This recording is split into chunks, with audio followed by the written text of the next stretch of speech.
Hey guys, I'm Anna, and today I'm going to show you how to fix British Gas app saying, "I'm not a customer." So first of all, you need to make sure you're connected to a strong internet connection.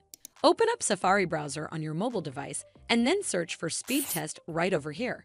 Here on this page, you need to tap on Run Speed Test. The minimum speed required for British Gas app is usually 2 to 3 Mbps. So if it's anywhere near or above this number, that's fast enough. If your internet speed appears to be unreasonably low, then you may need to contact your internet service provider for help. This should fix the issue, but if it doesn't, then you need to make sure you're running the latest version of the app. Open up App Store on your device, and then tap on this search icon in the bottom right corner. Then search for the British Gas app, and if you see this update button right next to the app name, simply tap on it to make sure you're running the latest version of the app. But if you still encounter this issue, then you need to clear App Cache. Go to your device settings and then scroll all the way down to General and tap on it. Then tap on iPhone Storage. From here, search for the British Gas app and then tap on it.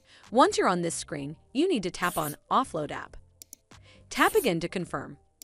It'll take a bit for processing, and then a reinstall button will show up. Simply tap on it to reinstall the app. This should fix the issue, but if it doesn't, then you need to completely reinstall the app.